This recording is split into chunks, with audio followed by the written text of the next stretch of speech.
This simple Chinese favorite is packed full of flavor. Tasty preserved vegetables with some delicious pork, all on top of a steamy hot bowl of noodles.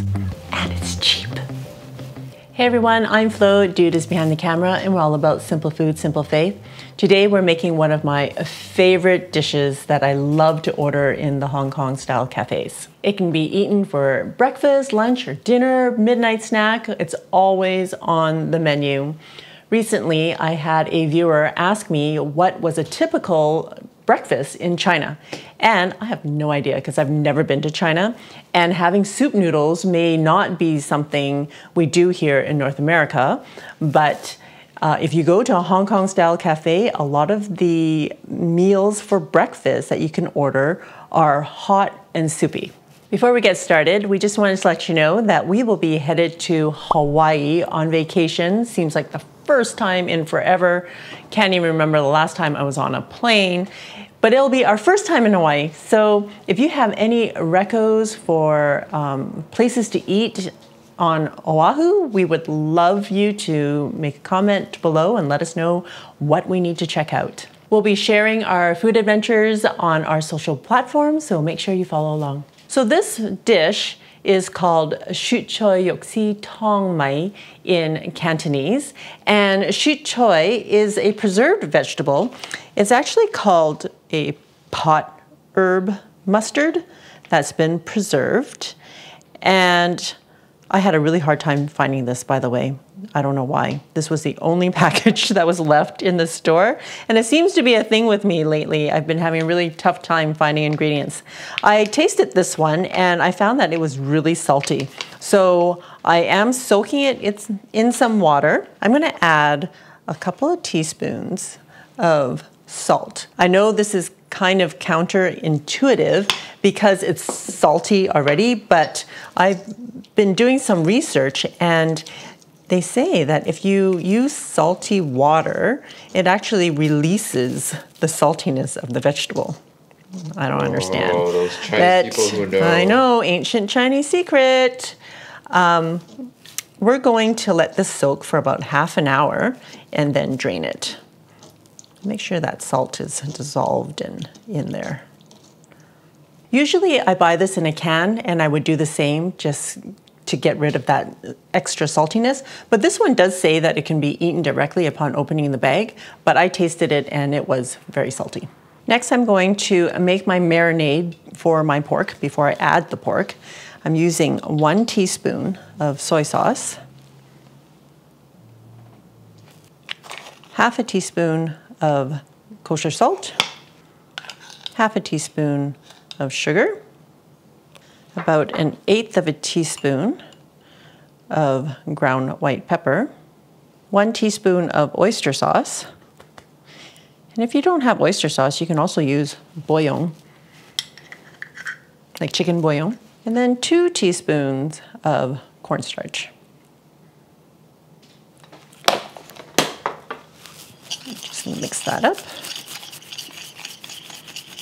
I'm adding half a pound of ground pork, and I'm just going to mix it all up with my hands.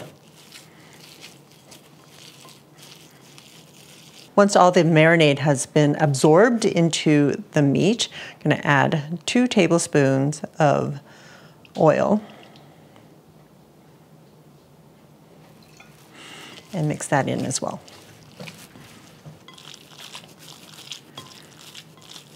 All right, I'm just going to set this aside and get the rest of my ingredients ready.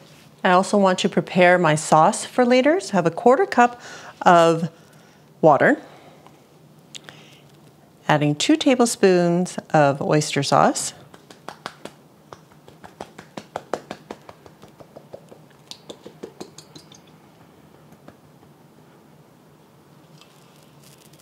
and just half a teaspoon of soy sauce.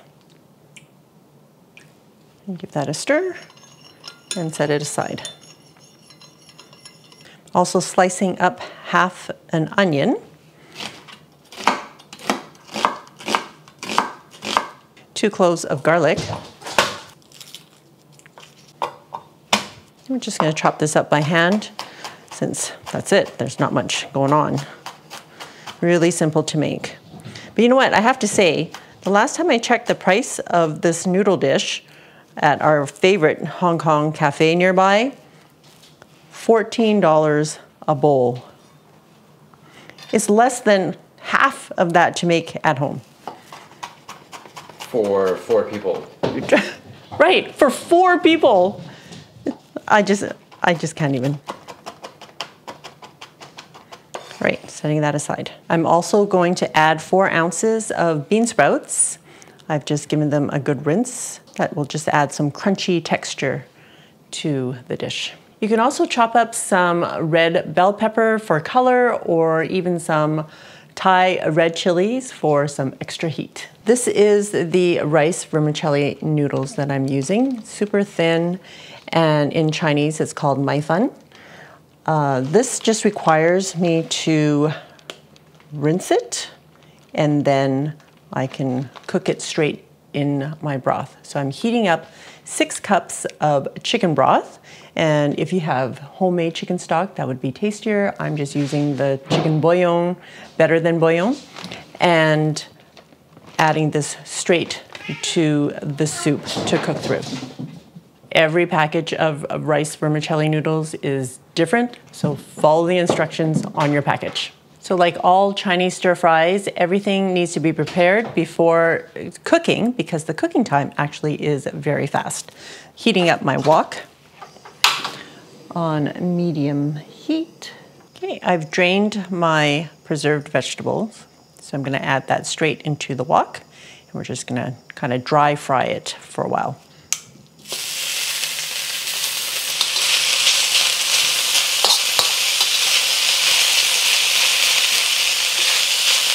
We just want to dry fry this so that we can get more of the moisture released and evaporated. That should take you about 2-3 minutes. I'm just going to remove it and put it in a bowl.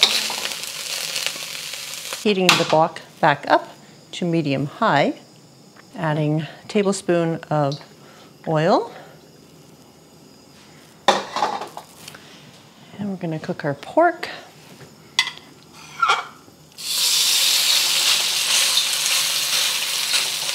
Make sure that we sear it well on one side before flipping it over. Traditionally, you'll see strips of pork being used for this dish, but I thought, you know what, ground pork might be cheaper and easier to do. So that's what I'm gonna use here instead of chopped pork loin or tenderloin. Totally up to you. If you want to use tenderloin, you can totally do that as well.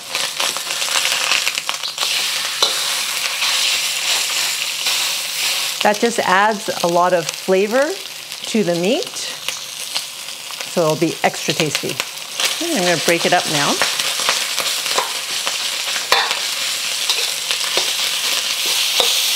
Okay, I'm going to push the pork to the side. I'm going to add my onions. And if you're using peppers, you can add them at this time as well. Adding the garlic, and cook that for about 30 seconds until you start to smell it. Oh, smelling good. Okay, adding my bean sprouts.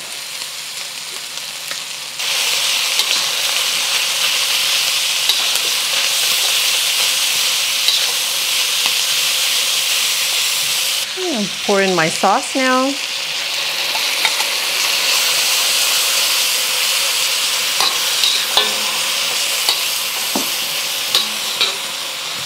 And adding the preserved vegetables.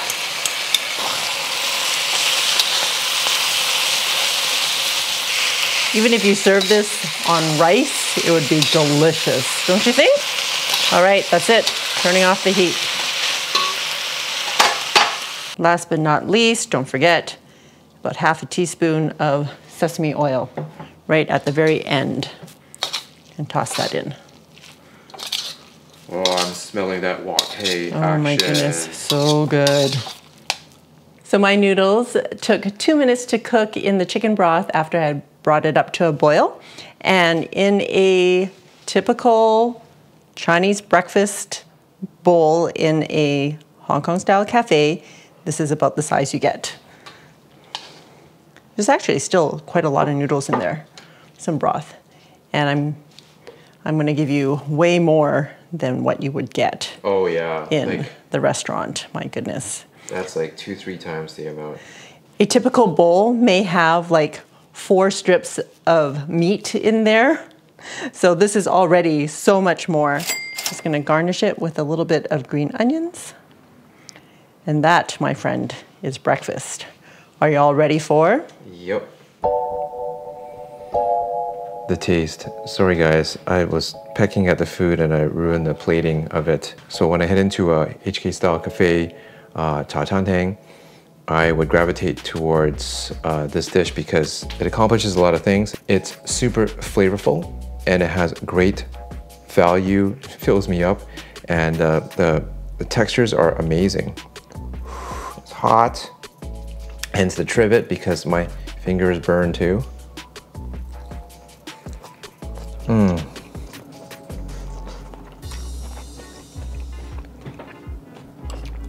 The way that preserved veg and the flavored pork contrast with the vermicelli, so good. The textures, crunch of the onion, bean sprouts, yeah. And as Flo mentioned earlier, instead of getting some measly slivers of pork, you can top however much you want. Look at how much is left in the wok.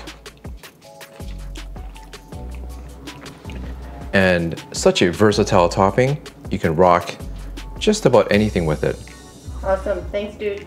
Well, we're so looking forward to going to Oahu, and if you have any recommendations on where to go for local favorites, we would love to try the food there. You know, everything that we do is going to revolve around food, right? Please leave us a comment below. In the meantime, for more Hong Kong style favorites, check it out.